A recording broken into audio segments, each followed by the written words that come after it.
The granite headstones cast long shadows across Evergreen Memorial as twilight descended.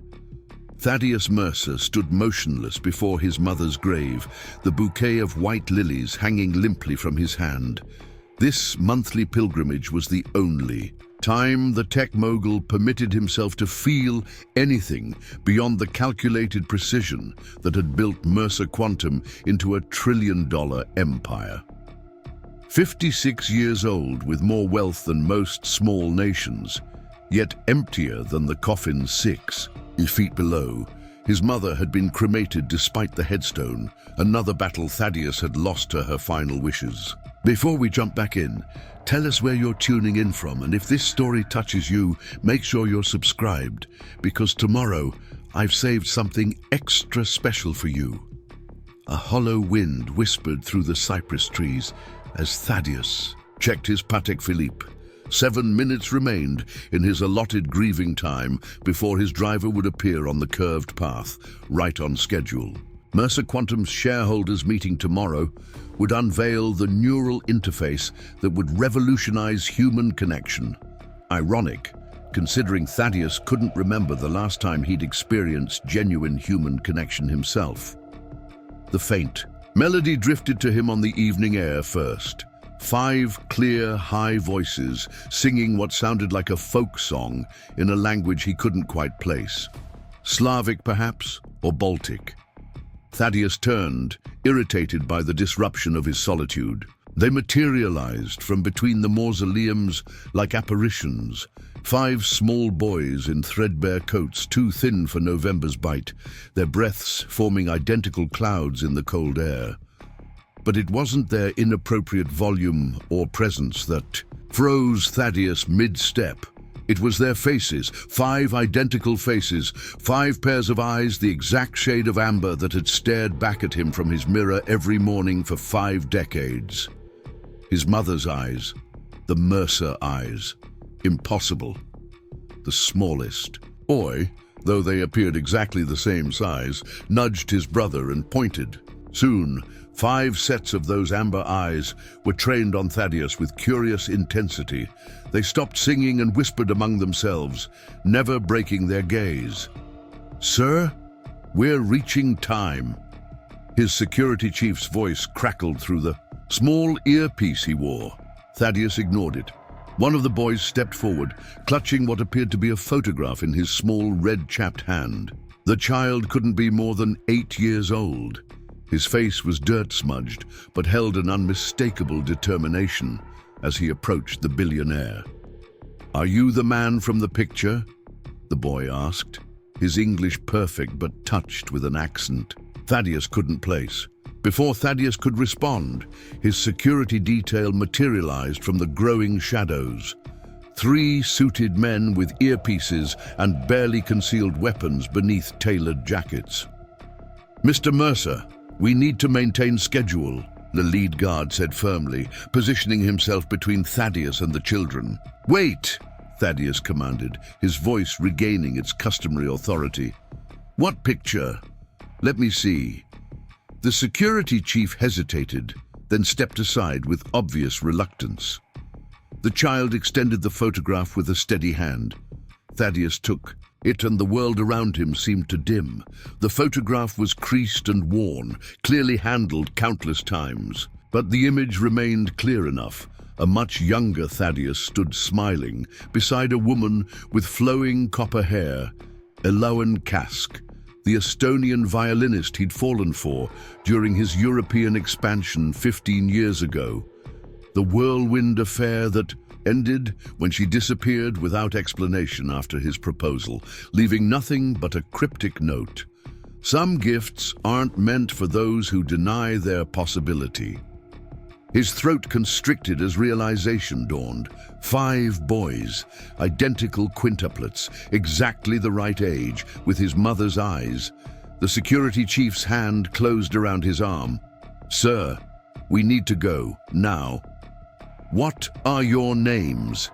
Thaddeus managed, his voice uncharacteristically unsteady. The boy who had handed him the photograph stood straighter. "I am Alexander.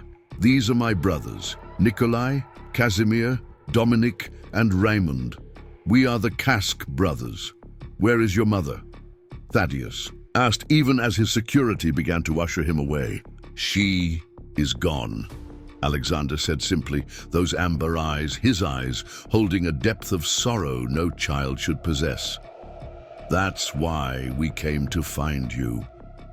Before Thaddeus could respond, his security detail had created a human barrier between him and the boys, guiding him firmly toward the waiting Bentley. The last thing he saw before the car door closed was 5 identical faces watching him depart, still holding the small tin can they'd been using to collect cemetery donations. 5 faces with his mother's eyes. Block all their exits, he commanded his security chief as the car pulled away. Find out everything about those children. And Zephyr, he fixed his most trusted employee with a stare that had made tech executives tremble. Not a word of this to Lysandra. As the cemetery disappeared behind them, Thaddeus clutched the photograph, his mind racing. His sister would ensure these children disappeared if she discovered their existence. 15 years as Mercer Quantum's legal counsel had made Lysandra an expert at making problems vanish. And 5 potential heirs to the Mercer fortune would be the biggest problem of all. Thaddeus didn't sleep that night. The neural interface presentation his team had prepared for the shareholders meeting played on loop on his private server, but he absorbed none of it. Instead, his mind replayed that moment in the cemetery. 5 identical faces with eyes that mirrored his own. The Mercer eyes. Genetic markers so distinctive they had been studied by researchers at Caltech when his mother was alive. Genetics had always fascinated Thaddeus, perhaps because he'd been told repeatedly by specialists that his own genetic material was fatally flawed. Non-viable sperm count, they'd called it, complete aspermia. The diagnosis had been consistent across 7 specialists on 3 continents. Lysandra had insisted on the multiple opinions after Thaddeus had mentioned his relationship with Elowen was becoming serious. The Mercer bloodline can't end with you, his sister had reminded him during a particularly brutal conversation. If you can't continue it, we need to explore other options before you make any commitments. The memory of Elowen's face when he'd ended their relationship still haunted him. She hadn't cried or pleaded. She'd simply looked at him with those clear green eyes and said, "One day you'll realize what you've sacrificed at your sister's altar." Dawn broke over the San Francisco skyline, painting Thaddeus's penthouse in cold light. His secure phone buzzed with Zephyr's specialized tone. "Report," he answered without preamble.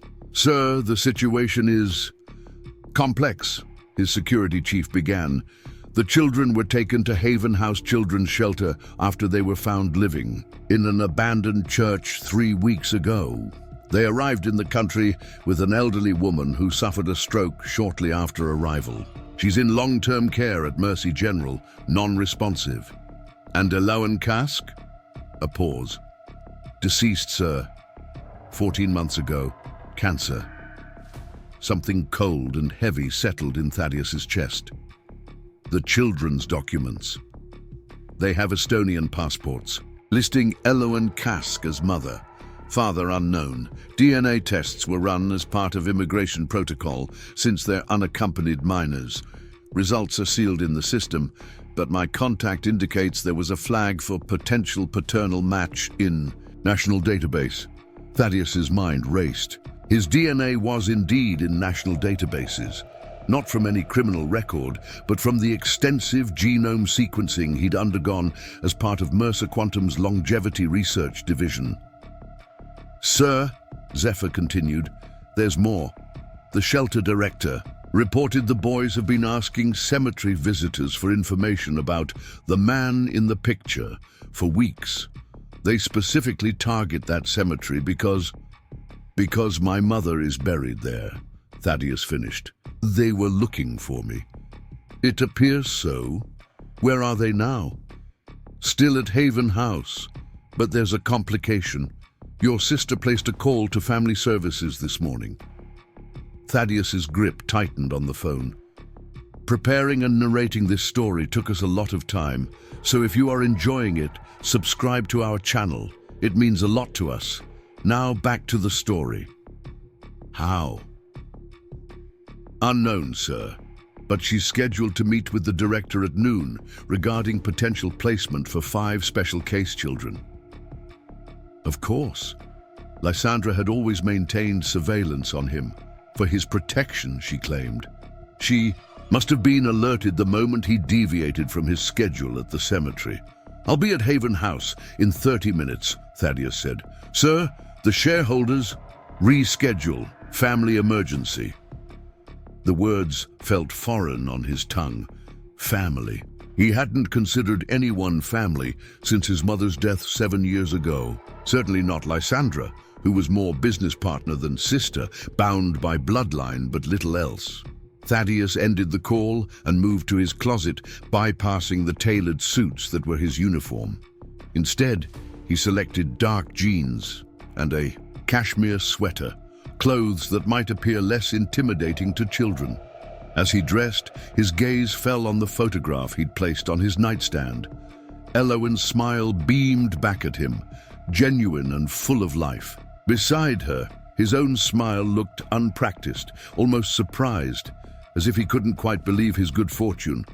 He hadn't smiled like that in 15 years. Haven House Children's Shelter occupied a renovated Victorian in the Mission District. The paint was fresh, the garden well-tended, but the security cameras and reinforced windows spoke to the realities of its purpose. Thaddeus instructed his driver to park a block away. Wait here, he told Zephyr. This is private. The security chief looked uncomfortable but nodded. Ms. Mercer's car was spotted heading this direction 5 minutes ago. You have limited time, sir. Thaddeus approached the shelter alone, hyper-aware of how out of place he must look, a man whose net worth exceeded $75 billion walking unaccompanied into a facility for displaced children. The receptionist glanced up with the harried expression of someone juggling too many responsibilities, then did a double take as recognition dawned. Mr. Mercer, we didn't have an appointment. I'm here about the Cask brothers, he said simply. I understand they're in your care. Her expression shifted to wariness. Are you a relative, sir? The question hung in the air. Was he? Legally, no. The medical records he'd believed for 15 years said it was impossible. But those amber eyes told a different story. I believe I may be their father, he said, the words coming more easily than he'd expected. I'd like to speak with whoever is in charge of their case. The receptionist's eyes widened. That would be Director Faria. She's with the boys now in the garden. I'll page her. I'll find them, Thaddeus said, already moving toward the back of the building where a glass door revealed a small enclosed garden. He spotted them immediately, 5 identical boys sitting in a circle on the grass, listening to a woman with silver-streaked black hair reading from a book. They wore matching blue sweatshirts that hung loosely on their small frames, donations rather than items selected for them specifically. Something about this detail bothered Thaddeus more than it should have. As if sensing his presence, all 5 boys looked up simultaneously. Recognition flickered across their faces, followed by something Thaddeus wasn't prepared for. Hope. The woman, Director Faria, he presumed, followed their gaze and rose quickly to her feet. Can I help you? She called, positioning herself protectively in front of the children. Thaddeus approached slowly, hands visible at his sides in a conscious effort to appear non-threatening. My name is Thaddeus Mercer. I met the boys yesterday at Evergreen Memorial. Director Faria's expression shifted. Mr. Mercer, what a coincidence. Your sister called this morning, expressing interest in the boys' case. Did she? Thaddeus kept his voice neutral. Then she's aware of their situation. She mentioned concerns about children soliciting at a family mausoleum, Director Faria said carefully. though she didn't mention any personal connection. See, the smallest boy, Raymond, if Thaddeus remembered correctly, peeked around Director Faria's legs. "You came back," he said simply. Before Thaddeus could respond, the sound of heels clicking on concrete drew everyone's attention. Lysandra Mercer appeared in the garden doorway, elegant in a charcoal suit that cost more than most Haven House employees made in a year.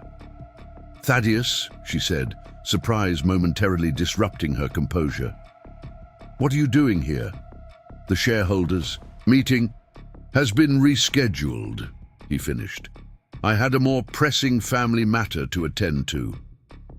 Something cold flickered in Lysandra's eyes as they darted between Thaddeus and the 5 boys who were now watching the exchange with undisguised interest. "I see you've met our little cemetery entrepreneurs," she said with a smile that didn't reach her eyes. "Director Faria and I were just discussing the best placement options for children with such specialized needs." Director Faria looked uncomfortable. "Perhaps we should continue this conversation in my office." "I think right here is fine," Thaddeus said, not taking his eyes off his sister. "After all, we're discussing the boys' future. They have a right to be present." "They're children, Thaddeus," Lysandra said dismissively. "And this is a complex legal situation involving international adoption laws, DNA testing, and of course the implications for certain business interests." Alexander, the one who had first approached Thaddeus in the cemetery, stepped forward. "Are you really our father?" he asked directly, his amber eyes, Thaddeus's mother's eyes, unwavering. The garden fell silent. Director Faria looked between the 2 Mercers with growing understanding. Lysandra's face hardened into the expression Thaddeus had seen her wear in countless boardroom takeovers. "Of course he's not," Lysandra answered before Thaddeus could speak. "My brother is incapable of fathering children. It's a medical fact documented by multiple specialists. These children are simply exploiting a superficial resemblance." "When did you know?" Thaddeus interrupted, addressing his sister directly. Lysandra blinked. "Know what?" "About Elowen's pregnancy, about my sons." The word sons hung in the air between them. Thaddeus hadn't planned to say it, but once spoken he knew it was true. Whatever genetic impossibility the doctors had proclaimed, these 5 boys with his mother's eyes were his. Science had been wrong or deliberately misrepresented. "You're being ridiculous," Lysandra said, but a flush had crept into her cheeks. "I had no knowledge of any pregnancy. The woman left you, if you recall, quite abruptly. After you sensibly explained that, you couldn't offer her the family she wanted. After you convinced me I couldn't," Thaddeus corrected. "After you arranged for 7 specialists to deliver the same diagnosis. After you persuaded me that the Mercer legacy was too important to entrust to someone who wanted nothing but love rather than empire." Director Faria cleared her throat. "Perhaps the children should stay," Thaddeus said firmly. "This concerns them most of all." He turned to the 5 boys who had now clustered together, watching the adults with solemn expressions too, old for their years. "Your mother never told me about you," he said simply. "I didn't know she was expecting. I didn't know you existed until yesterday. She said you didn't want us," Casimir said quietly, "but that someday you might change your mind." "She sent letters," added Nikolai, "every year on our birthday. Grandmother said they always came back." The pieces clicked into place with devastating clarity. "The letters were sent to Mercer Quantum headquarters," Thaddeus said, looking at Lysandra, "where all my personal correspondence is screened." Lysandra's expression remained impassive, but her knuckles whitened around her. "Designer handbag. Any communication would have been forwarded to you unless it posed a security risk." "Like 5 heirs to the Mercer fortune?" Thaddeus asked quietly. "Like opportunists using children to extort money from a billionaire," Lysandra countered. "It's my job to protect you, Thaddeus. It always has been." "No," Thaddeus said, the word falling like a gavel. Your job was to protect the Mercer Empire. There's a difference.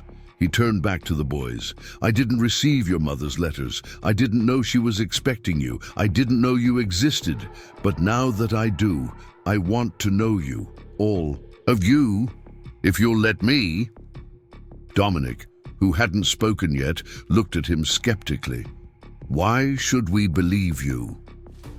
It was the most logical question Thaddeus had heard in years. The kind of direct inquiry he would have asked himself. You shouldn't, he answered honestly. Not until I earn your trust, but I'd like the chance to try. This is absurd, Lysandra interjected. These children need proper vetting, DNA tests, legal consultation. The implications for shareholder confidence alone are irrelevant, Thaddeus finished. Director Faria, I'd like to begin whatever process is necessary to establish paternity and guardianship. In the meantime, I want to ensure the boys remain together and receive anything they need. Director Faria nodded slowly. That's certainly possible, Mr. Mercer, though I should inform you that another relative has already come forward with documentation supporting her claim. Another relative? Thaddeus frowned. That's impossible. Elowyn was an only child, and her parents are deceased. Not a relative of Ms. Kask, Director Faria clarified. A relative of yours. The paperwork was submitted this morning, claiming priority consideration due to blood relation. Lysandra smiled thinly. As next of kin and legal counsel for Mercer Quantum, I'm clearly the most appropriate guardian should these children prove to be related to our family, which I must emphasize remains highly questionable. The calculated precision of it stole Thaddeus's breath. His sister had anticipated this confrontation, had prepared for it, likely from the moment she'd discovered. Elowyn was pregnant 15 years ago. The boys stay together, Thaddeus said firmly, and they stay where I can see them. Any attempt to separate them or remove them from Haven House without my knowledge will result in immediate legal action. Not as CEO of Mercer Quantum, but as Thaddeus Mercer, private citizen. He met Lysandra's gaze directly. And I'll take this public if necessary, every detail. The threat wasn't subtle. A public battle over illegitimate heirs would devastate the company's stock price and shatter the carefully crafted Mercer public image. Lysandra's expression revealed she understood the implications perfectly. You're making a mistake, she said quietly. These boys will destroy everything we've built. No, Thaddeus corrected. They might save what remains of my humanity. There's a difference. He turned back to the 5 solemn faces watching this exchange with the wary attention of children who had learned early that adults' decisions dictated the course of their lives. I'd like to get to know you, he said simply.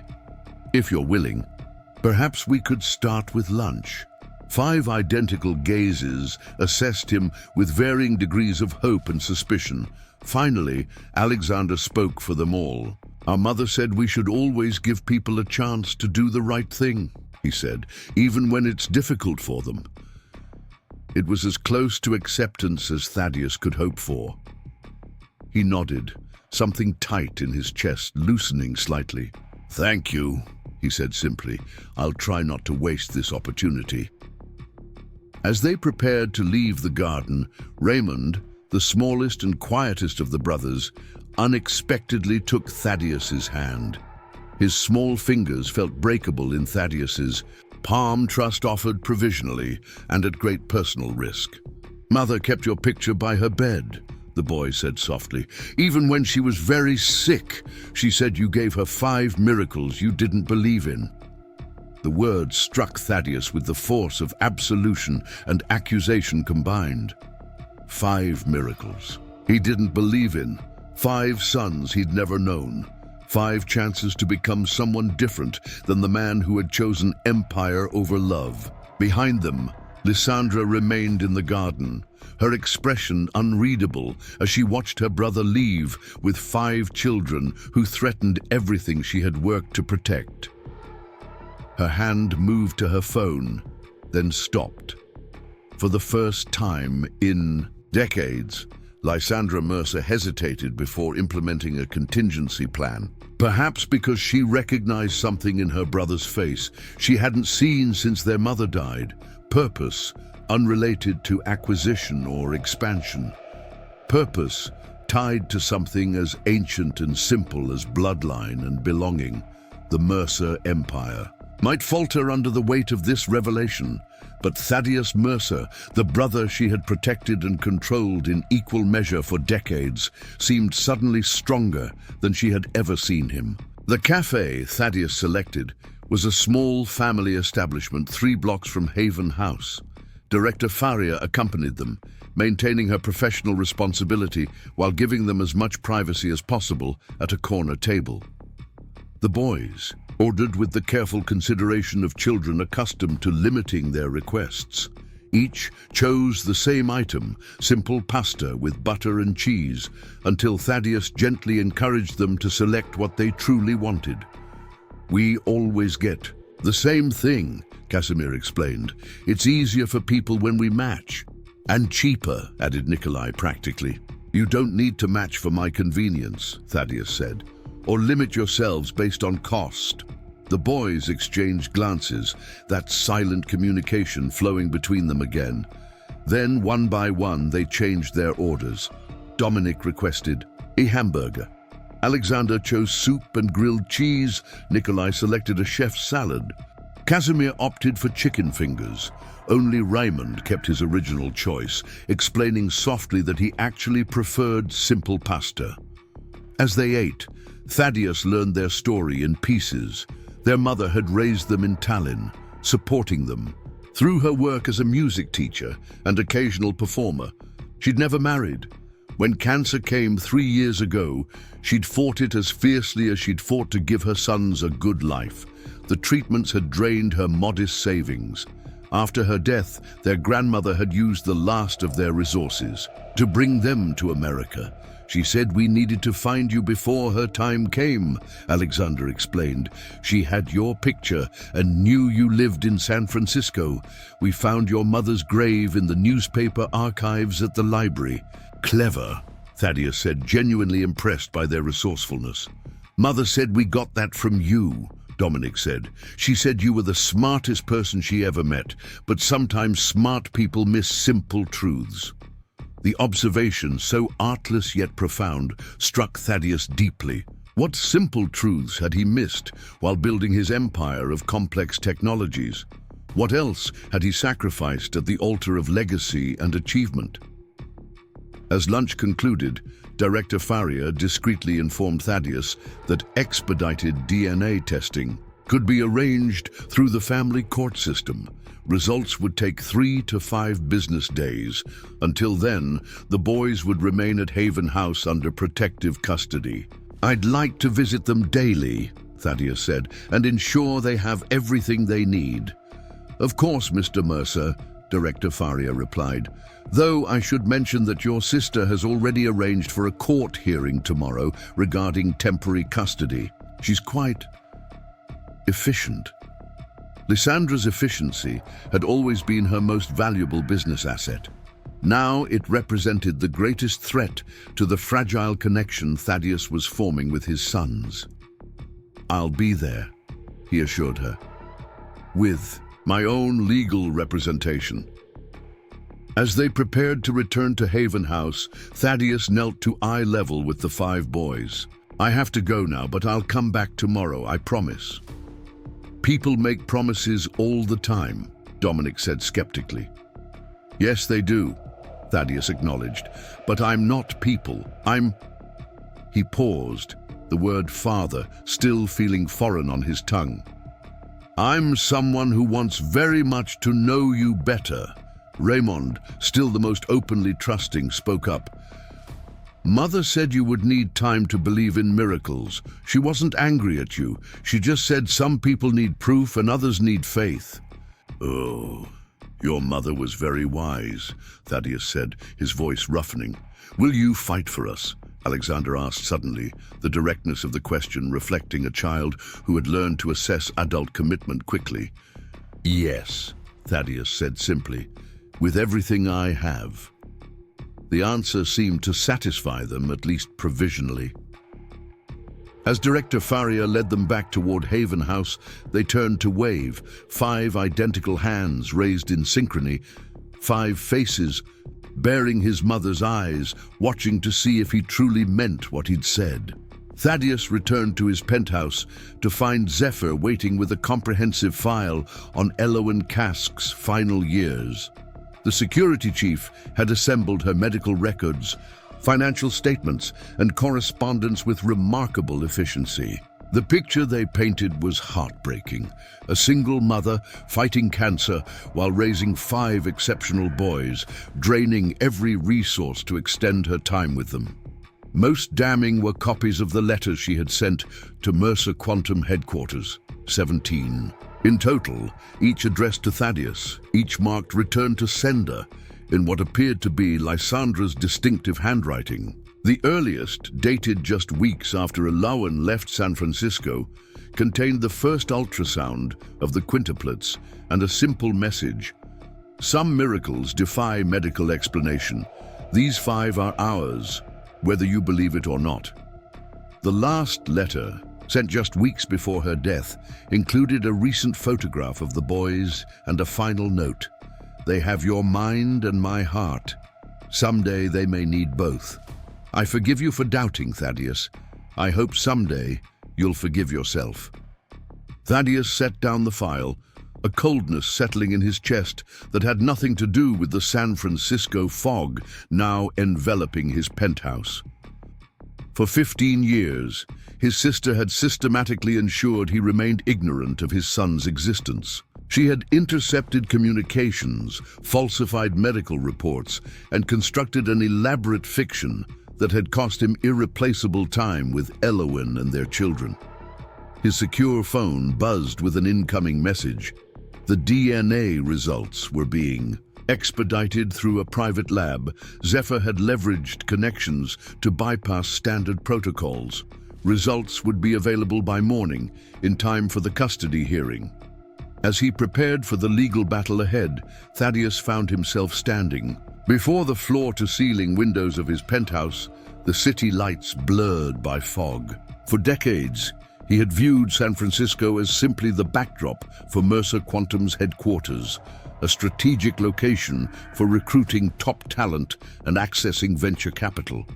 Now, somewhere in that mist-shrouded landscape, 5 boys with his mother's eyes were preparing for sleep in a shelter that, while comfortable, was not home. 5 boys who had crossed an ocean to find a father who hadn't known they existed.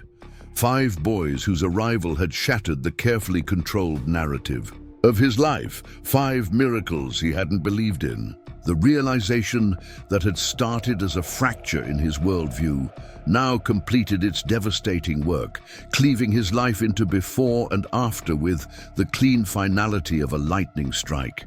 Everything that had seemed important yesterday, the neural interface, the shareholders meeting, the Mercer legacy, paled in comparison to the simple truth that had found him in a cemetery as dusk fell. He was a father, had been for 15 years, unknowing and absent. Some people need proof, Raymond had said. Others need faith. Tomorrow, Thaddeus would have both, the scientific certainty of DNA results and the ineffable recognition he'd felt. Upon seeing his mother's eyes looking back at him from 5 identical faces, tomorrow he would begin the battle to reclaim the family he hadn't known he had.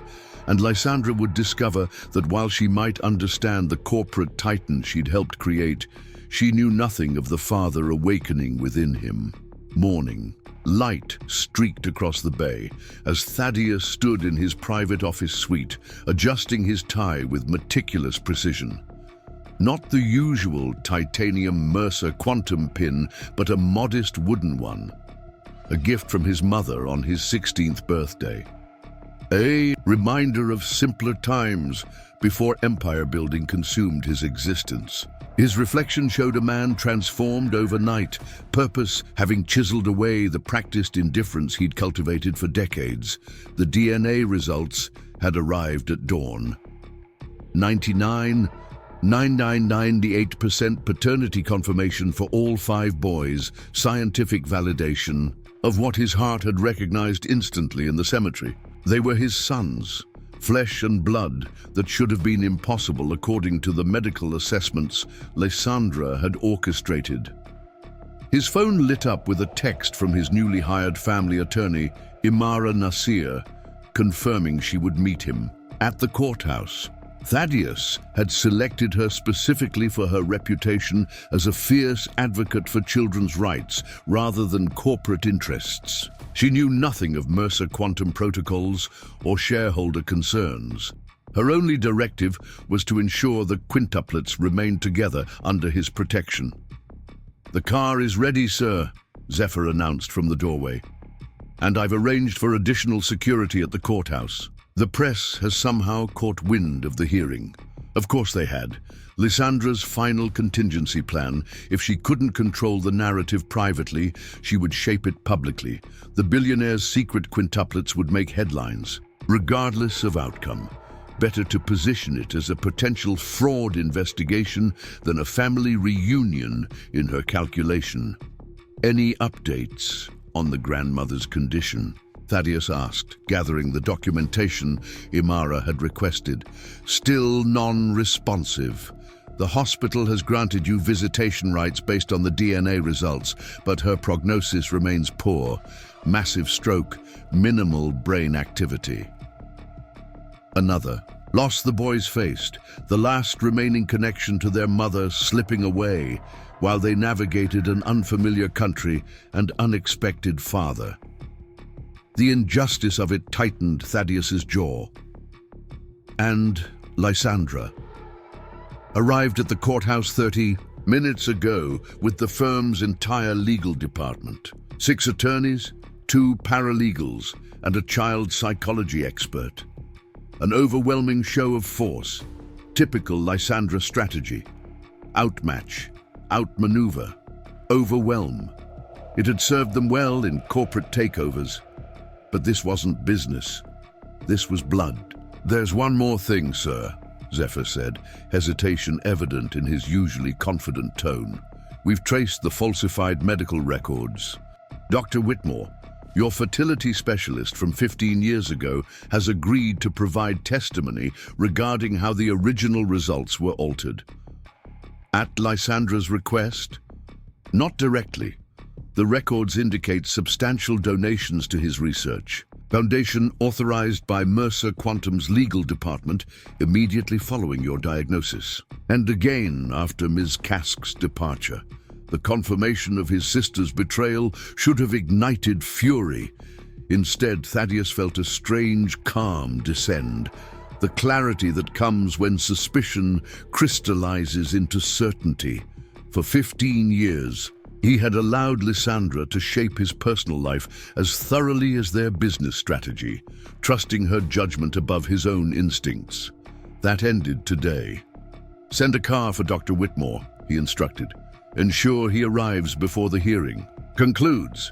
The courthouse steps teemed with reporters, their attention divided between the imposing Mercer Quantum legal team ascending the eastern entrance and the solitary figure of Thaddeus Mercer approaching from the west, accompanied only by a single attorney and his security chief.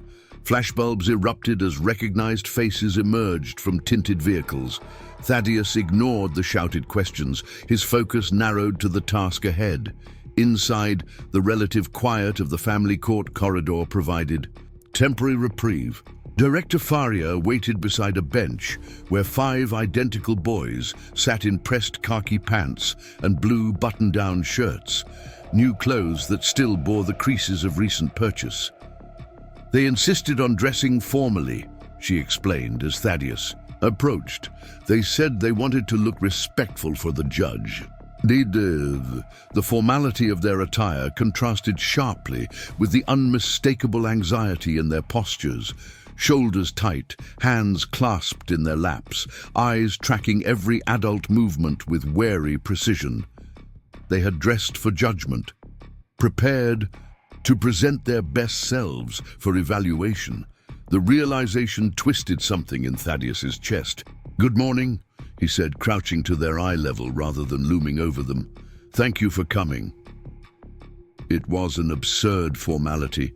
They had no choice in their attendance, but the acknowledgement seemed to ease some of their tension. "Will the judge decide today?" Alexander asked, ever the spokesperson for his brothers. "Perhaps," Thaddeus answered honestly, "but whatever happens in that courtroom, I want you to know that I will continue to fight for you. All of you."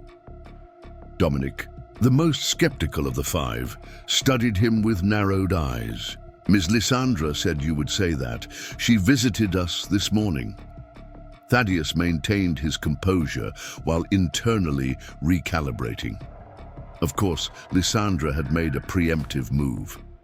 "What else did my sister say?" "That you're very busy running your company," Casimir offered. "Too busy for children.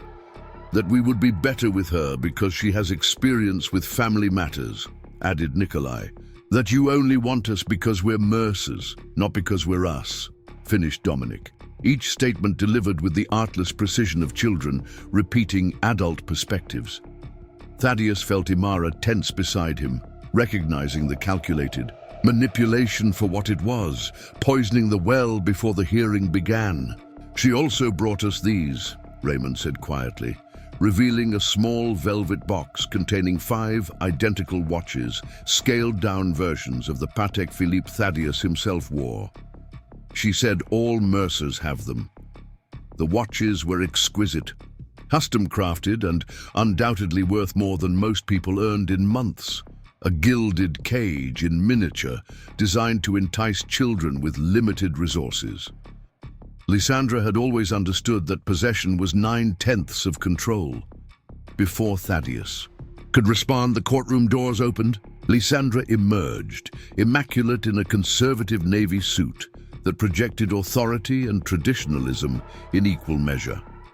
Her legal team flanked her like an honor guard, each carrying identical leather portfolios embossed with the Mercer Quantum logo. "Thaddeus," she acknowledged coolly, "I see you've met my legal counsel. We should talk privately before proceeding. There's a settlement offer that would benefit everyone involved." "The only settlement I'm interested in involves these 5 boys remaining together in my care," Thaddeus replied evenly. "Be reasonable," Lysandra countered, lowering her voice. "Think of the company, the shareholders, your entire life's work.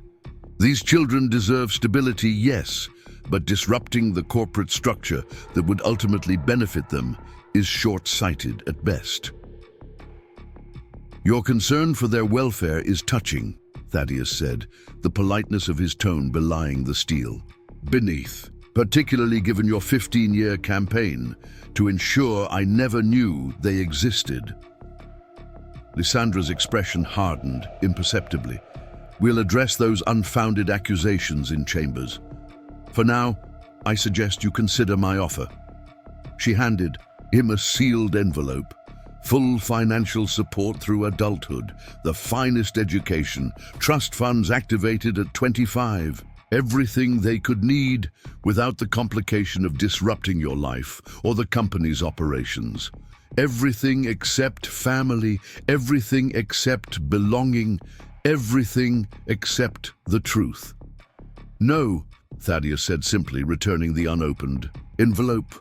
"Some things can't be quantified in a settlement offer, Lysandra. Some betrayals cut too deep for financial remediation." For a fraction of a second, something like genuine emotion flickered across Lysandra's carefully composed features, a glimpse of the sister who had once existed before ambition calcified into ruthlessness. Then it vanished, replaced by the corporate strategist who had helped build Mercer Quantum into a global powerhouse. "This is a mistake you'll regret," she said quietly. "I'm trying to protect you, as I always have." "No," Thaddeus corrected. You're trying to protect the structure you've built. There's a difference. The bailiff appeared, announcing their case was ready to be heard. As they prepared to enter the courtroom, Thaddeus felt a small hand slip into his. Raymond, the quietest and most intuitive of his sons, offered silent solidarity as they faced whatever came next. Thaddeus squeezed gently, marveling at how naturally their hands fit together despite the vast difference in size. "Stay close to me," he said softly. "All of you." Judge Amara Okafor presided over courtroom 3B with the focused efficiency of someone who had witnessed every permutation of family dysfunction during her 23 years on the bench. Her chambers were notably devoid of personal touches. No family photographs, inspirational quotes, or law school memorabilia. Only a single potted orchid beside a stack of case files suggested any concession to aesthetics. As the parties settled into their respective positions, Judge Okafor reviewed the file before her, occasionally glancing at the 5 identical boys, seated between their court-appointed guardian ad litem and Director Faria. "This is an unusual case," she began without preamble. "Custody disputes typically involve parents who are well acquainted with the children in question. Here we have a biological father who met the minors for the first time approximately 36 hours ago. Correct, Mr. Mercer?" "Yes, Your Honor," Thaddeus confirmed. "And yet you're seeking immediate custody rather than a graduated visitation schedule. Why?" Before Thaddeus could respond, Lysandra's lead attorney intervened. "If I may, Your Honor, we believe the rushed nature of this request speaks to deeper concerns about Mr. Mercer's judgment and preparedness for parenthood. As his sister and closest living relative, Ms. Mercer is proposing a more measured approach that would allow for appropriate transition while ensuring the children's needs are fully met." Judge Okafor's expression remained neutral.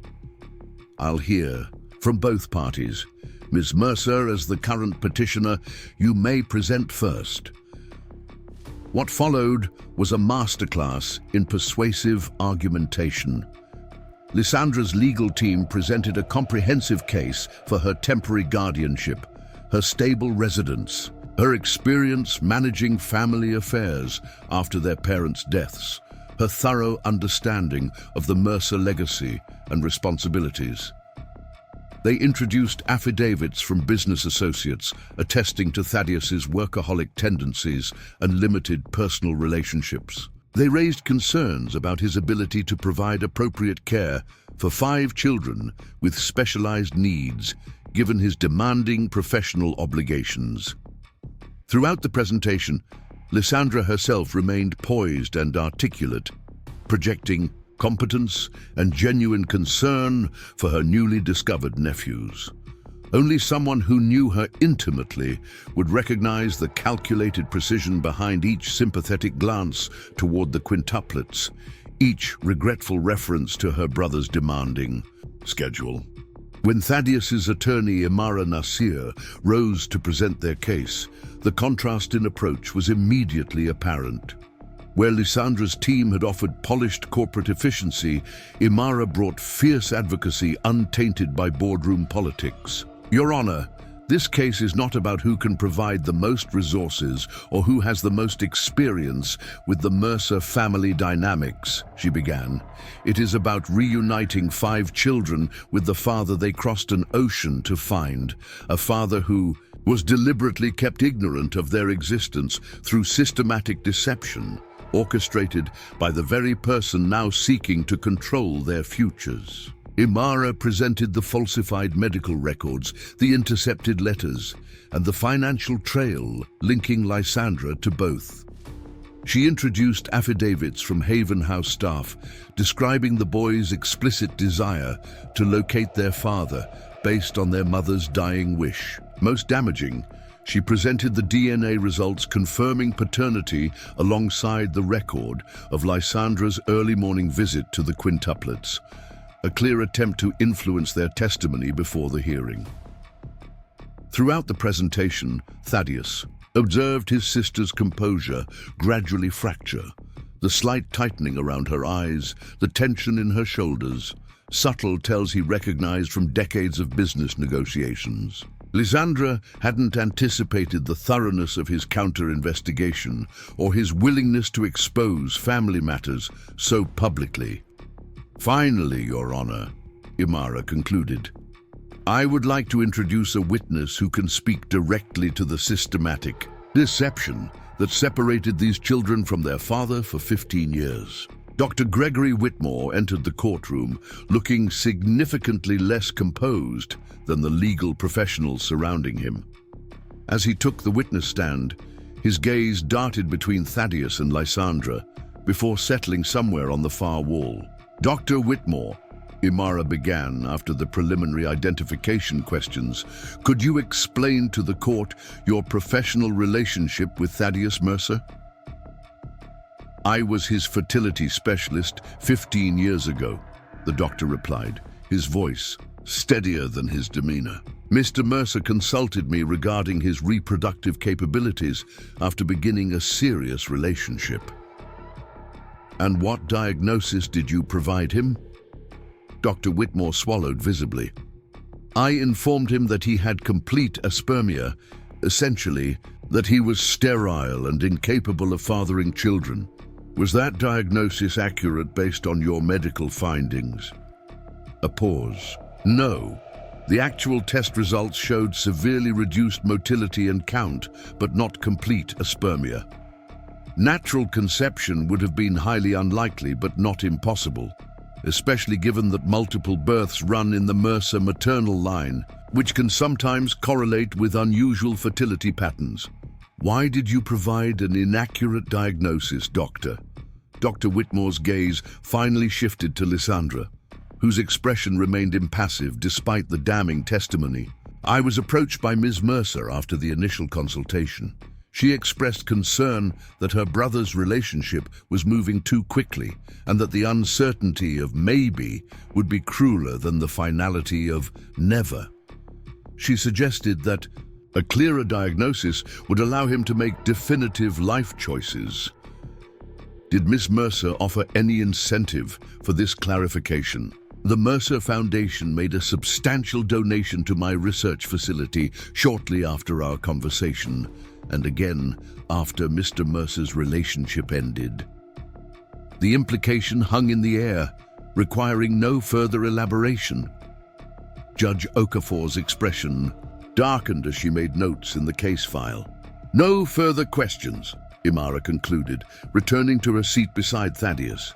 Lysandra's attorney immediately began damage control, questioning Dr. Whitmore's recollection, emphasizing the genuine unlikelihood of natural conception given the test results, suggesting that his testimony was colored by recent events.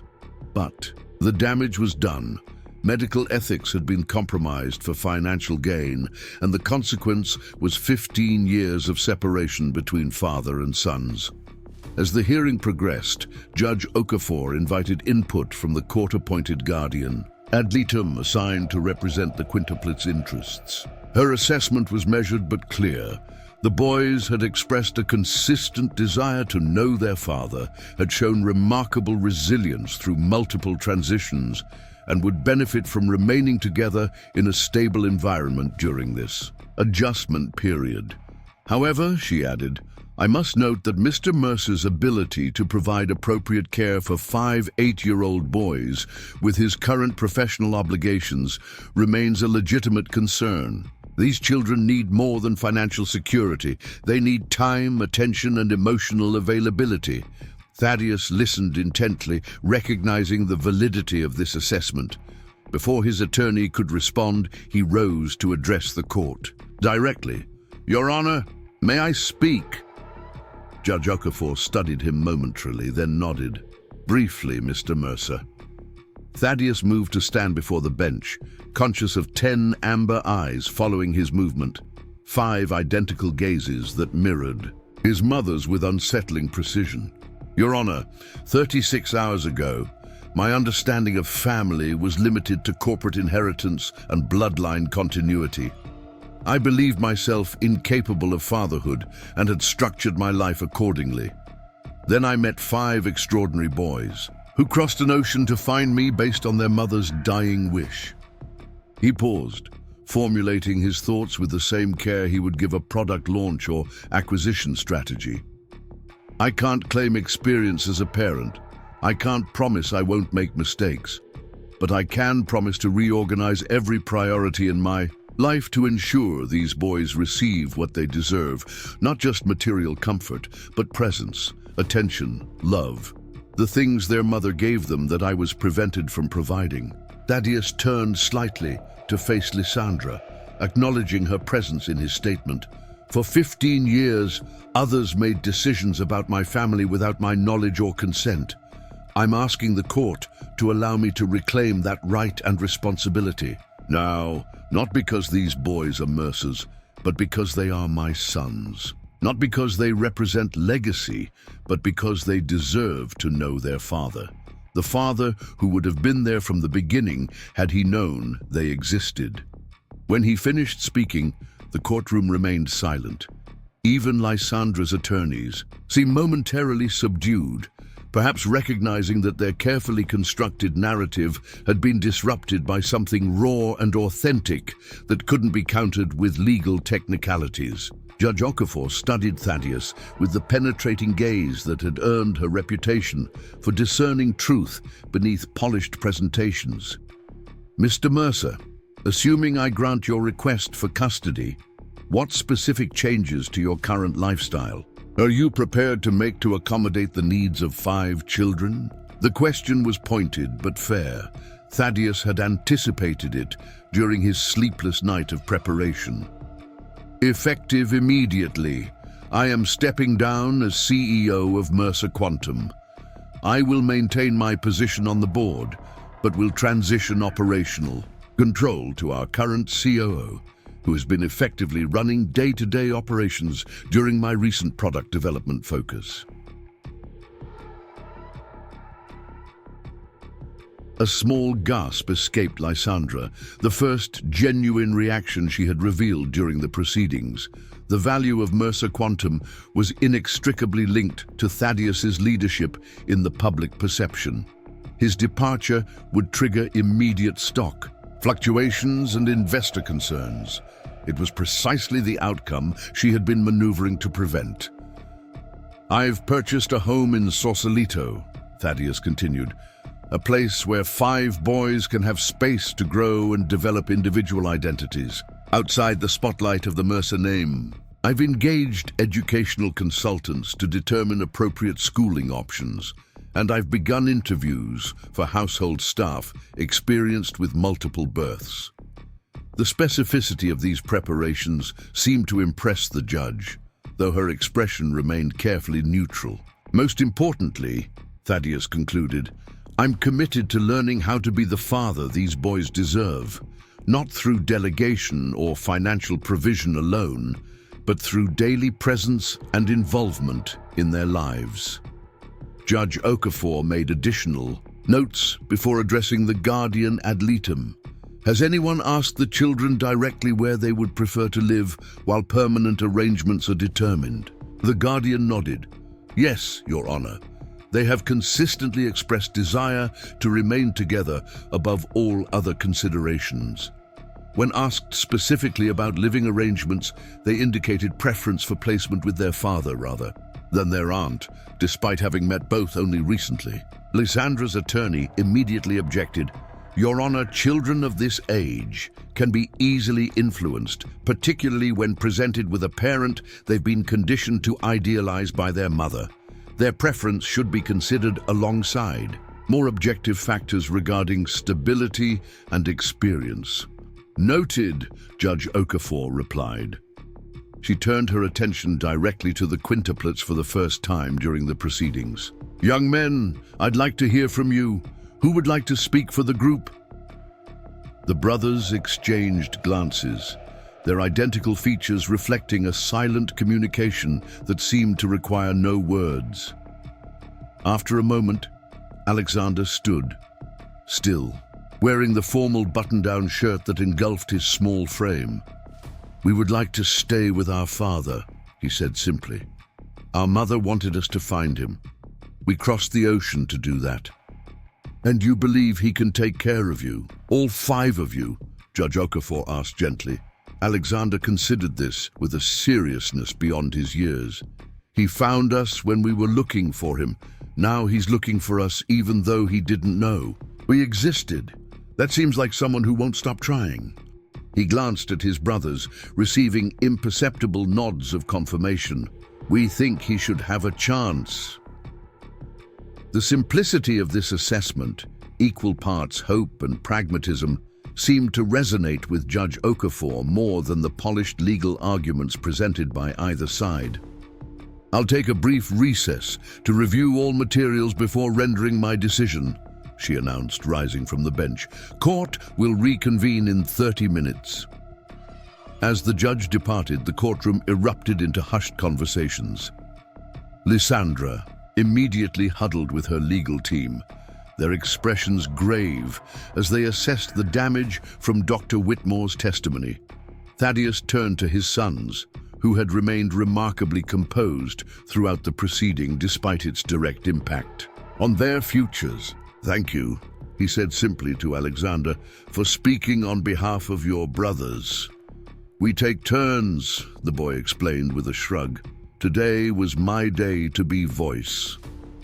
The casual revelation of this system, a rotation of responsibility among identical siblings finding ways to maintain individual identity, struck Thaddeus as both practical and poignant. These children had developed methods for navigating a world that consistently struggled to differentiate between them. "If the judge says we can stay with you," Casimir asked tentatively, "do we have to call you father right away?" The question caught Thaddeus off guard. In his focus on legal custody and physical arrangements, he hadn't considered the emotional nomenclature of their relationship. What name would bridge the gap between stranger and parent? "You can call me whatever feels comfortable," he answered honestly. "Thaddeus is fine for now. We have time to figure out the rest together." Nikolai nodded solemnly. "Mother said sometimes the hardest journeys start with smallest steps." "Your mother was very wise," Thaddeus replied, the familiar ache of missed opportunity sharpening as he recognized Eloan's philosophy reflected in her son's words. Before they could continue, Lysandra approached, her legal team remaining at a discreet distance. Her composure had been restored, though the slight tremor in her hands as she smoothed her already immaculate jacket betrayed lingering distress. "A word, Thaddeus?" she requested, her voice pitched for privacy. He hesitated, glancing at the quintuplets who watched this interaction with undisguised interest. "Whatever you have to say, you can say in front of them. They've earned transparency after 15 years of secrets." Something like genuine pain flickered across Lysandra's features. "Very well. I wanted to offer a compromise before the judge returns. Joint guardianship. We both have valid concerns and capabilities. Working together would provide the boys with the benefits of both perspectives." Indeed, the offer might have seemed reasonable to an outside observer. A classic business negotiation seeking middle ground between competing interests. But Thaddeus recognized the strategy behind the concession. Joint guardianship would give Lysandra continued access and influence, the ability to shape the quintuplets' relationship with their father according to her vision of the Mercer legacy. "No," he said simply. "Trust has been broken, Lysandra. Rebuilding it will require time and demonstrated change, not legal arrangements that preserve your control." "This isn't about control," she insisted, an edge of desperation entering her voice. "It's about protecting what our parents built, what you've built. These children deserve the benefit of the Mercer name without the burden of public spectacle." "These children deserve the truth," Thaddeus countered, "and the opportunity to define Mercer for themselves rather than inheriting our limitations." Before Lysandra could respond, the bailiff announced Judge Okafor's return. As the courtroom settled into attentive silence, Thaddeus felt a curious calm descend. Whatever the ruling, he had committed himself to a path that couldn't be reversed. He had chosen family over empire, connection over acquisition, truth over comfortable fiction. Judge Okafor wasted no time on preliminaries. Having reviewed all evidence and testimony, I am granting temporary physical custody of Alexander, Nikolai, Casimir, Dominic, and Raymond Kask Mercer to their biological father, Thaddeus Mercer, pending completion of home study and formal adoption. Proceedings. Relief coursed through Thaddeus with physical intensity, even as he registered Lysandra's minute flinch at the hyphenated surname, an acknowledgement that these boys carried dual heritage that couldn't be subsumed under the Mercer name alone. This arrangement will be reviewed in 90 days, Judge Okafor continued. It is decento, during which time Mr. Mercer will participate in parenting classes and regular visits with a court-appointed family therapist specializing in family reunification. Ms. Mercer will be granted supervised visitation rights as the children's aunt, scheduled in consultation with their therapist. The judge fixed Lysandra with a particularly pointed gaze. I'm also issuing a restraining order preventing any interference with the children's communication, including mail, electronic messages, or telephone calls. Any violation will result in immediate revocation of visitation privileges and potential criminal charges. The thoroughness of these provisions suggested Judge Okafor had seen enough evidence of past interference to warrant extraordinary precautions. Lysandra's expression remained carefully neutral, though the whitening of her knuckles on the table edge betrayed her reaction. Finally, Judge Okafor concluded, I want to address the 5 young men directly. She removed her glasses, her severe judicial demeanor softening slightly. I know these past months have been filled with tremendous loss and change. Finding family is a wonderful thing, but building relationships takes time. Be patient with yourselves and with the adults, who are learning how to care for you. My door is always open if you need anything. With that remarkably personal addendum, Judge Okafor brought the gavel down, concluding the hearing that would forever alter the course of 7 intertwined lives. As the courtroom began to empty, Thaddeus turned to his sons, legally his, at least temporarily, though he recognized that earning the emotional truth of that relationship lay ahead. Are you ready to go home? He asked simply. 5 identical faces regarded him with varying expressions of hope, wariness, and tentative excitement.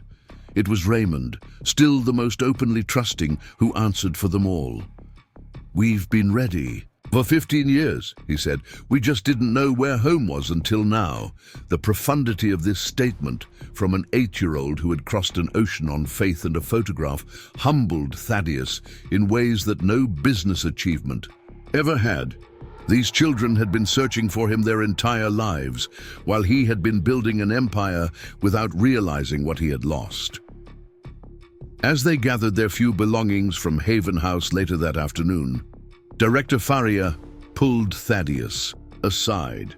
They've been through more transitions in the past few months than most children experience in years, she advised. Establish routines quickly, create security through consistency, and remember that grief doesn't follow a linear timeline. They're still processing their mother's death while adapting to finding you. Thaddeus nodded, absorbing this guidance with the same intensity he once reserved for market analyses and technical specifications. I have much to learn, he acknowledged. Every parent does, Director Faria replied with unexpected gentleness, even those who've been doing it since day one. Outside the shelter, a fleet of black SUVs waited. Mercer Quantum's executive transportation, the company logo discreetly emblazoned on the doors. Thaddeus surveyed the imposing vehicles through new eyes, suddenly aware of how intimidating they must appear to children. With a quick decision, he dismissed all but one driver. We'll take a single car, he instructed Zephyr. No corporate branding moving forward, and find a more appropriate vehicle for everyday use, something designed for family rather than executive transport. The drive to Sausalito took them across the Golden Gate Bridge, the late afternoon sun painting the iconic structure in warm light. From the back seat, 5 identical faces pressed against windows, their excitement at the panoramic views momentarily overshadowing the magnitude of the transition underway. "Is that where we'll live?" Casimir asked as the roads began to wind, upward into the hills above the bay. "Yes," Thaddeus confirmed. "I thought you might prefer space and trees to city apartments." "We've never lived in a house with a yard before," Nikolai marveled. "Mother always said someday we would have room to run." Another promise Eloin had made that Thaddeus would now fulfill in her absence. The thought tightened his throat as they rounded the final curve to reveal the property he had purchased just days ago.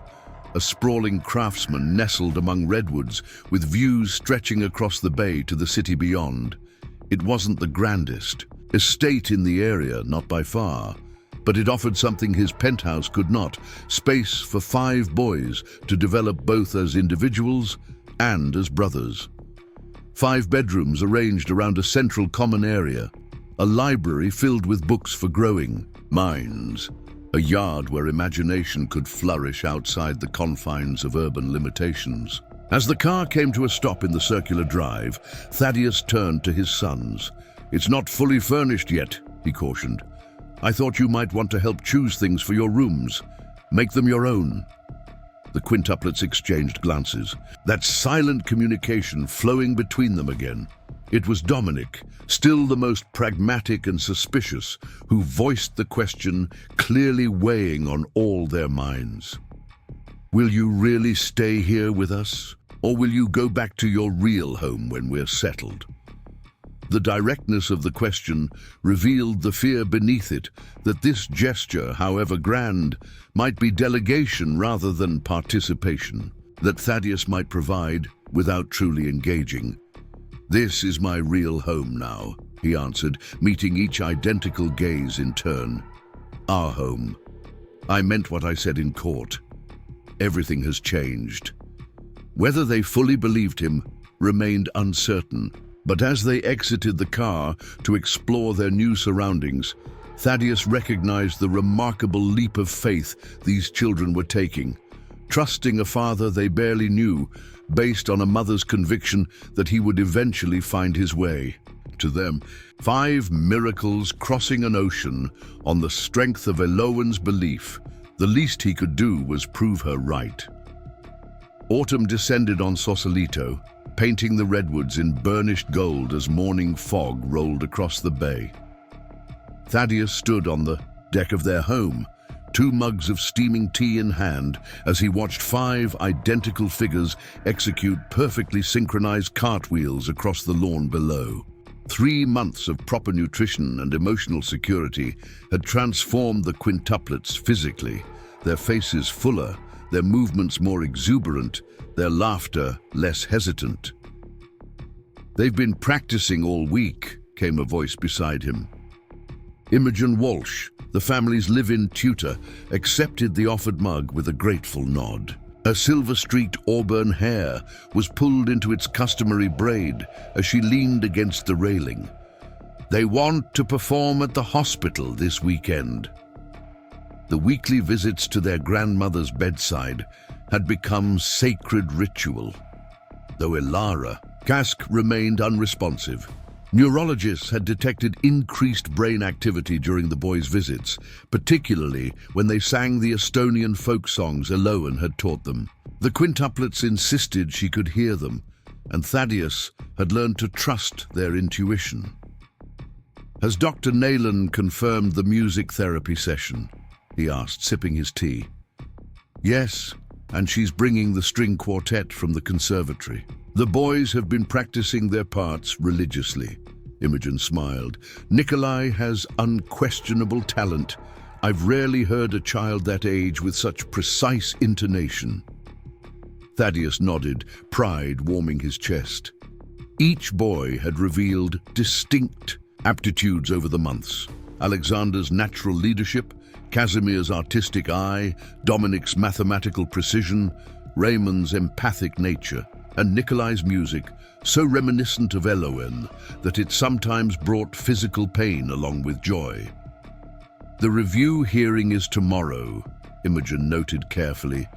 "Are you concerned?" Thaddeus considered the question. The 90-day custody review Judge Okafor had mandated approached its conclusion. The home study had been completed. The parenting classes attended. The therapy sessions, both individual and family, dutifully participated in. On paper, everything progressed according to plan. "Lysandra has been uncharacteristically quiet these past weeks," he admitted. "That never bodes well." His sister had maintained rigid compliance with the visitation schedule, never exceeding her allotted time or attempting unauthorized contact. The performance was flawless, gracious acceptance of the court's ruling, while she undoubtedly plotted alternative strategies. The Mercer Quantum board remained in turmoil following Thaddeus's sudden departure, the stock price fluctuating with each rumor of his potential return. "The boys seem genuinely comfortable with you now," Imogen observed. "Even Dominic has stopped sleeping with his backpack by the door." The image struck Thaddeus powerfully, his most skeptical son gradually abandoning the emergency preparedness that had characterized his first weeks in their home. The packed bag, ready for hasty departure, had shrunk from full backpack to small pouch to eventually nothing but a photograph of Elowen tucked under his pillow. "We've made progress," Thaddeus acknowledged, "but building trust takes time." Below them, the quintuplets had abandoned cartwheels for an impromptu game of tag, their identical faces flushed with exertion and joy. Watching them, Thaddeus marveled at how thoroughly they had dismantled his carefully constructed isolation. His calendar now revolved around violin lessons and mathematics tutorials rather than board meetings and product launches. His conversations centered on Estonian folklore and the physics of perfect cartwheels rather than market projections and neural interface specifications. The transition hadn't been seamless. There had been nightmares where the boys called for their mother in sleep-slurred Estonian, tantrums born of grief and adjustment, moments when all five withdrew into their private language of shared glances and subtle gestures, creating a boundary Thaddeus couldn't cross. But there had also been breakthroughs, Alexander seeking his help with a particularly challenging chess problem, Casimir showing him watercolors of their mother painted from memory, Dominic grudgingly acknowledging that Thaddeus's mathematical computations were acceptable, Nikolai requesting assistance tuning his violin, Raymond simply slipping his small hand into Thaddeus's during their woodland walks, a gesture of trust requiring no words.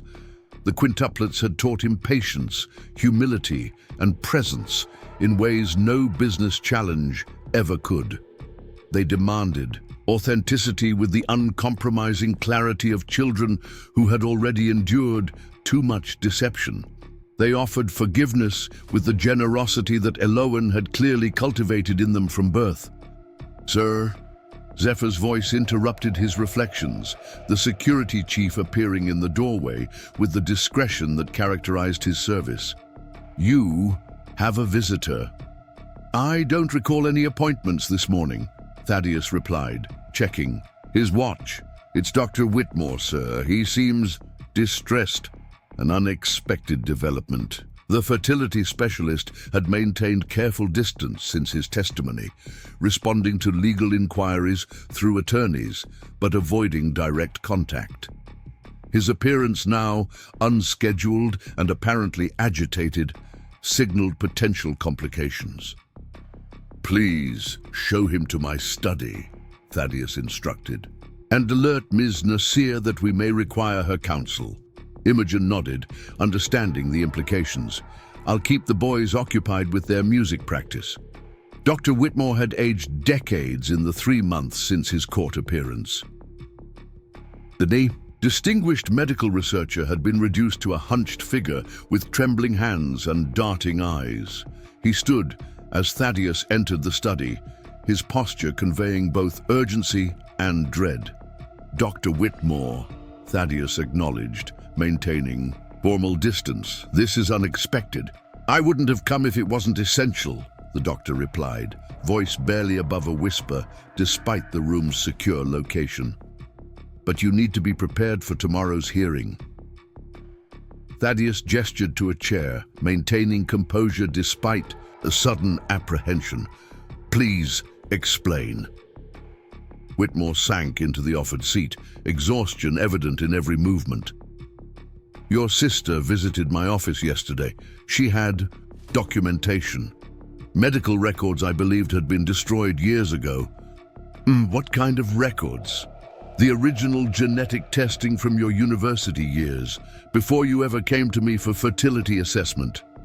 Whitmore's gaze finally met Thaddeus's directly. "Tests that revealed a rare genetic marker, identical to the one found in the quintuplets during their immigration screening." The implications crystallized instantly. Not only had Lysandra orchestrated the falsified fertility diagnosis, but she had concealed earlier genetic information that would have immediately confirmed paternity when Eloan announced her pregnancy. "She's planning to present this as evidence that I deliberately abandoned my sons," Thaddeus concluded, "that I knew they were mine, but rejected them anyway." Whitmore nodded miserably. "She's constructed a narrative suggesting you were fully aware of your genetic compatibility with Ms. Kask, underwent the fertility assessment knowing the diagnosis was questionable, and used it as convenient justification to avoid paternal responsibility. Adieu. The calculated cruelty of this strategy was quintessentially Lysandra, a distortion containing just enough factual foundation to create devastating doubt. If the court believed Thaddeus had willingly abandoned his children, his custody claim would be severely compromised regardless of recent efforts. "Why are you warning me?" Thaddeus asked, studying the doctor's haggard expression. "You've already testified against my sister's interests once. This puts you at further risk." Whitmore's hands trembled more violently. "Because I have 5 grandchildren of my own, because what was done to your family was unconscionable, and because your sister threatened to ensure my medical license was permanently revoked if I didn't support her revised narrative." Thaddeus absorbed this information with the focused calculation that had once made him a formidable business strategist. "I'll need copies of everything. The original genetic testing, any communications regarding the fertility assessment, anything that establishes chronology conclusively." "She has everything," Whitmore said hopelessly. "My files were compromised months ago. I suspect industrial espionage, but now I believe it was preparation for this contingency." "Then we'll need your direct testimony again," Thaddeus concluded. "Your willingness to contradict whatever narrative Lysandra presents could be decisive." The doctor's expression reflected the internal conflict of a man weighing professional destruction against moral obligation. After a moment, he straightened slightly, resolve temporarily overcoming exhaustion. "I'll testify," he agreed quietly. "But you should know there's more. Ms. Mercer has been investigating Ms. Kask's final years extensively. She's prepared to suggest that your son's mother deliberately withheld their existence even after learning of the falsified diagnosis, that she chose martyrdom over co-parenting. The insinuation that Eloan had denied the quintuplets their father out of spite, rather than ignorance, represented a new level of calculated malice. Lysandra wasn't simply attacking Thaddeus's character. She was posthumously assassinating the character of the mother her nephews still grieved. "Thank you for the warning," Thaddeus said, his voice steady despite the cold fury building beneath his composed exterior. "My attorney will be in touch regarding tomorrow's proceedings." As Zephyr escorted the doctor out, Thaddeus remained motionless in his study, processing the implications of this latest development. Lysandra had always been strategic, but this willingness to weaponize the quintuplets' most painful vulnerability, their mother's memory, revealed a ruthlessness even he hadn't anticipated. His phone buzzed with a message from Imara Nasir. Emergency strategy session required, en route to your location. Before he could respond, a small figure appeared in the doorway. Raymond, still the most intuitive of his sons, watching him with those amber eyes that missed nothing. "Is something wrong?" the boy asked simply. Thaddeus considered deflection, then discarded it. These children had endured enough half-truths and protective omissions. "Yes," he acknowledged, "a complication with tomorrow's hearing. My sister is planning to say untrue things about your mother." Raymond processed this with the solemn consideration that sometimes made him seem decades older than 8. "Will the judge believe her?" "I hope not," Thaddeus replied honestly, "but we need to be prepared." The boy nodded, then surprised Thaddeus by crossing the room and climbing onto his lap, a gesture of physical affection that remained rare despite months of gradual bonding. "Mother always said truth doesn't need complicated explanations. It just is."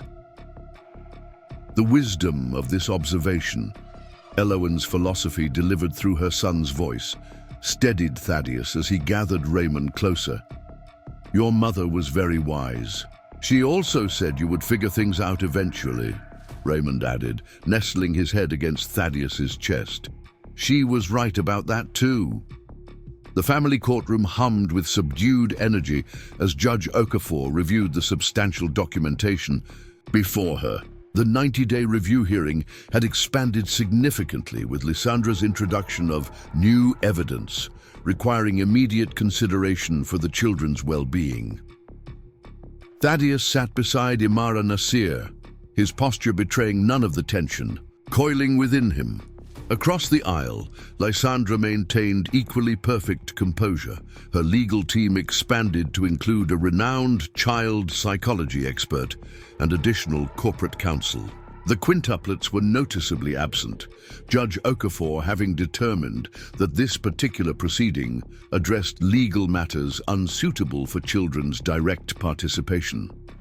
"Before we address Ms. Mercer's recent filings," Judge Okafor began, "I'd like to review the court-ordered assessments from the past 90 days. She turned to the family therapist assigned to their case. "Dr. Kapoor, please summarize your observations." Dr. Amara Kapoor approached the stand with the measured confidence of someone accustomed to delivering professional assessments in high-conflict custody situations. "My evaluation indicates substantial positive adjustment in all 5 children. Initial trauma symptoms, nightmares, hypervigilance, emotional withdrawal have decreased significantly. Secure attachment behaviors toward Mr. Mercer have increased, particularly in the past month. Any concerns about the current living arrangement?" Judge Okafor prompted. "The transition has not been without challenges," Dr. Kapoor acknowledged. "The children continue processing grief over their mother's death while simultaneously building relationship with a previously unknown father. However, Mr. Mercer has demonstrated consistent commitment to their emotional needs, maintaining therapy appointments, creating stable routines, and respecting cultural connections to their Estonian heritage." Lysandra's attorney leaned forward.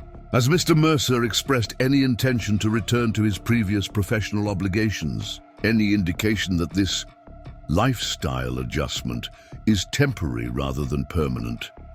"On the contrary," Dr. Kapoor replied. "Mr. Mercer has implemented significant structural changes to accommodate long-term parenting responsibilities. He has transferred primary residence to a location selected specifically for the children's well-being, engaged appropriate educational and psychological support, and repeatedly expressed commitment to prioritizing fatherhood over professional advancement." The assessment continued with similar reports from the court-appointed guardian ad litem and social workers who had conducted the home study, all confirming that the quintuplets were thriving under their father's care despite the unusual circumstances of their reunion. When Lysandra's legal team finally presented their new evidence, the courtroom atmosphere shifted perceptibly. The documentation appeared comprehensive and meticulously organized. Genetic testing from Thaddeus's university years, medical consultation, records and correspondence allegedly proving prior knowledge of his reproductive capabilities. Your Honor, Lysandra's lead attorney argued, these records conclusively demonstrate that Mr. Mercer was aware of his rare genetic marker long before meeting Ms. Kask. Furthermore, they suggest he deliberately sought contradictory medical opinions until receiving the diagnosis that conveniently absolved him of paternal responsibility when Ms. Kask announced her pregnancy. The insinuation was skillfully constructed, technically avoiding direct accusation while painting Thaddeus as a man who had willingly abandoned his children rather than a father who had been systematically deceived about their existence. Additionally, the attorney continued, gesturing toward a separate file. We have evidence that Ms. Kask was informed about the falsified diagnosis approximately 5 years after the children's birth, yet made no attempt to contact Mr. Mercer directly rather than through corporate channels she knew were monitored. Judge Okafor's expression remained impassive as she reviewed the documents. This is significant new information that warrants consideration, she acknowledged. Dr. Whitmore, you previously testified regarding the fertility diagnosis. Do these additional records alter your assessment of the situation? Gregory Whitmore approached the stand with visible trepidation but surprising steadiness. No, Your Honor. These records have been selectively presented to create misleading context. The genetic marker identified in Mr. Mercer's university testing was noted as a familial trait completely unrelated to fertility.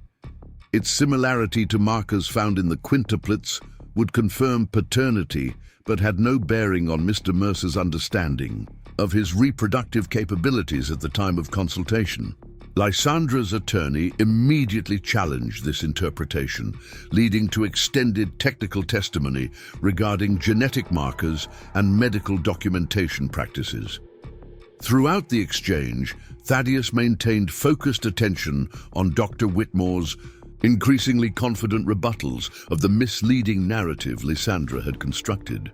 Regarding Ms. Kask's alleged knowledge of the falsified diagnosis, Whitmore added unprompted, I have no information supporting that claim. My communications were exclusively with the Mercer siblings, never with Ms. Kask directly. The definitive statement disrupted Lysandra's carefully constructed timeline, casting doubt on the suggestion that Elowen had deliberately withheld the quintuplets from their father, despite knowing the truth. As legal arguments continued, Thaddeus became increasingly aware of something fundamental shifting within him. The Thaddeus Mercer who had built Mercer Quantum through ruthless strategic precision would have countered Lysandra's maneuvers with equally calculated response, destroying her credibility, leveraging his superior resources, securing victory through overwhelming force. But 3 months of fatherhood had transformed him in ways that transcended corporate strategy. The man who now sat in that courtroom recognized something his sister had never understood. That true legacy wasn't measured in market capitalization or technological dominance, but in the amber eyes of 5 boys who deserved better than endless conflict between the adults responsible for their well-being. When Judge Okafor finally invited him to address the court regarding the new allegations, Thaddeus rose with quiet resolution. Your Honor, I could present extensive evidence contradicting my sister's characterization of events. I could detail the systematic deception that separated me from my sons for 8 years. I could litigate every distortion and manipulation contained in these selective records. He paused, gaze deliberately shifting to Lysandra, who watched him with the wary calculation of someone anticipating counterattack. But continuing this conflict serves no one, least of all 5 exceptional children who have already endured more loss and transition than any child should face. My sister believes she has been protecting the Mercer legacy. I believed I was building something meaningful through corporate achievement. We were both wrong. The simple admission seemed to startle Lysandra more than any aggressive legal maneuver could have. Her perfectly maintained composure faltered momentarily as Thaddeus continued. The Mercer legacy isn't measured in stock prices or technological patents. It's reflected in the courage of 5 boys who crossed an ocean to find family, in the wisdom their mother instilled despite limited resources and devastating illness, in the resilience they demonstrate daily while adapting to yet another life transformation. Thaddeus turned back to Judge Okafor, his expression resolute. I'm requesting permanent legal and physical custody of my sons, but I'm also proposing a structured visitation schedule for their aunt, supervised initially, but potentially expanding as trust rebuilds. Because despite everything, Lysandra is their family too. They deserve the opportunity to know her better side, just as they're coming to know mine. The unexpected extension of olive branch rather than declaration of war created palpable tension. In the courtroom, Lysandra's legal team huddled in urgent consultation while Judge Okafor studied Thaddeus with renewed assessment. Ms. Mercer, the judge finally addressed Lysandra directly, do you wish to respond to your brother's proposal? Lysandra rose with practiced grace, though her usual confident authority seemed slightly diminished. Your Honor, while I appreciate my brother's perspective, our primary concern remains the children's long-term integration into the substantial responsibilities that accompany the Mercer name. Their future educational and social development requires structured preparation that Ms. Mercer, Judge Okafor interrupted with uncharacteristic sharpness. Are you suggesting that your primary interest is preparing 8-year-old children for corporate governance rather than nurturing their immediate emotional well-being? The directness of the question left Lysandra momentarily speechless, a rarity for someone accustomed to controlling every conversational exchange. Of course their well-being is paramount, she recovered smoothly, but proper preparation for their eventual responsibilities represents genuine concern for their future adjustment. Judge Okafor made a notation in the file before responding.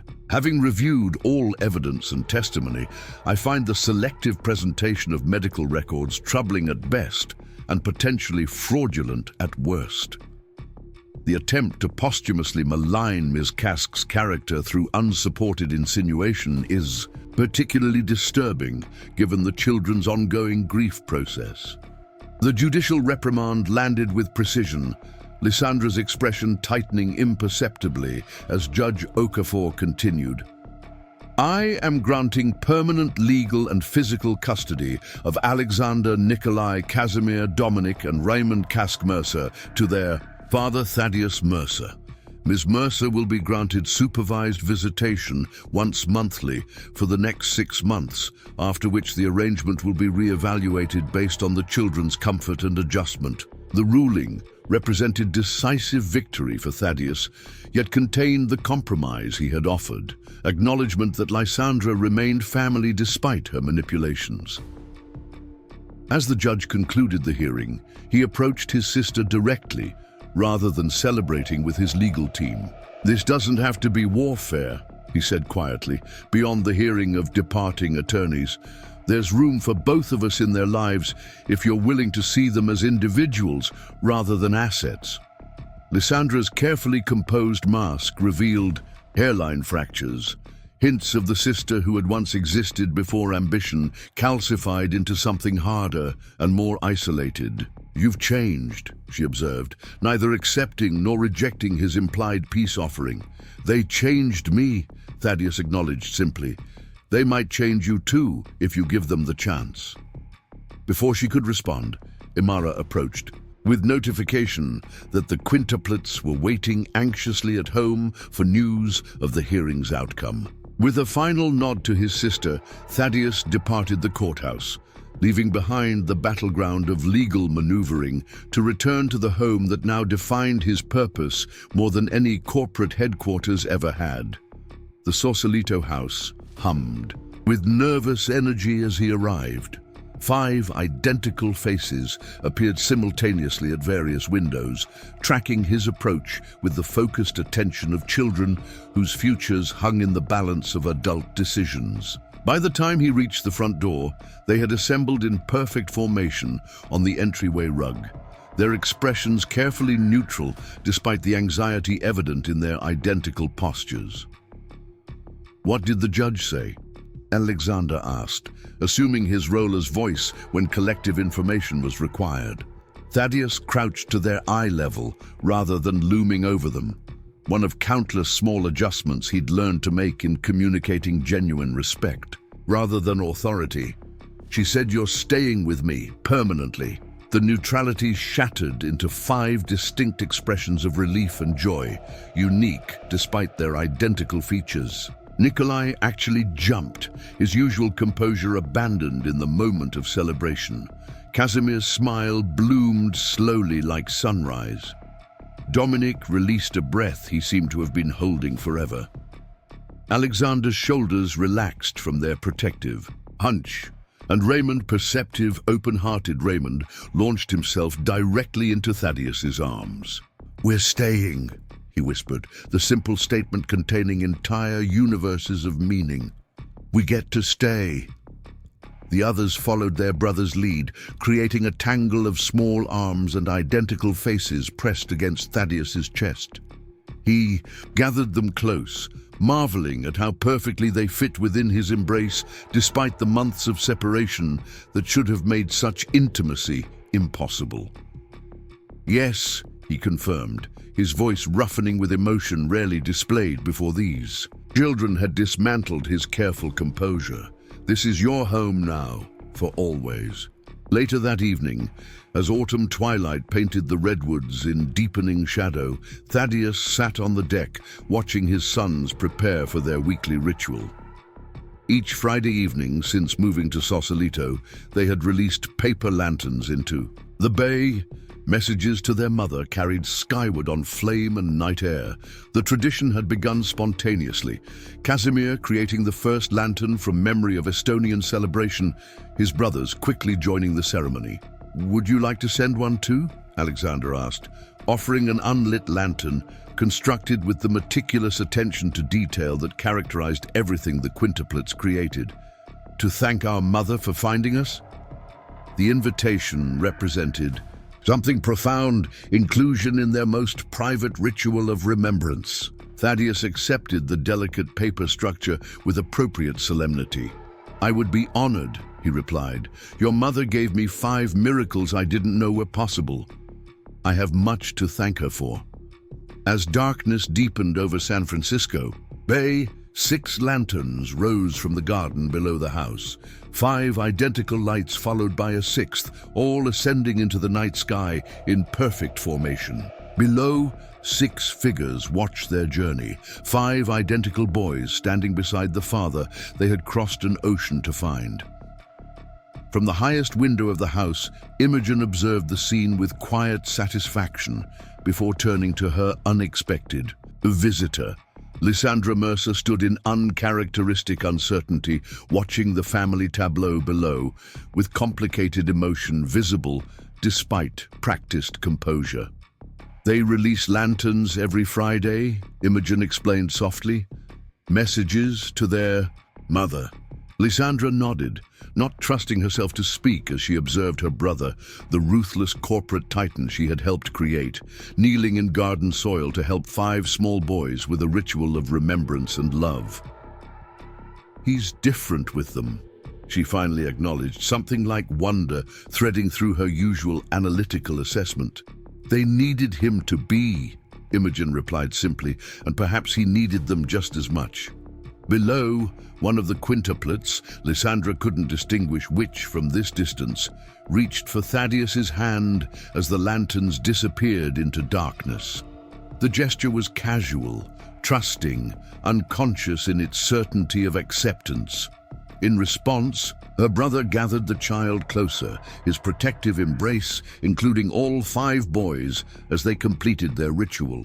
The Mercer legacy continued, though not in any form Lysandra had envisioned through years of calculated preservation. Perhaps, she reflected with uncharacteristic humility, that was as it should be. Perhaps legacy wasn't something to control, but something to nurture, evolving through generations rather than conforming to predetermined patterns. As the lantern lights faded into night sky, Lysandra made a silent resolution. She would learn their names properly, not as interchangeable assets, but as individual nephews with distinct personalities. She would earn their trust gradually, without strategic calculation. She would attempt to understand what her brother had discovered among these 5 miraculous children who had crossed an ocean to find family.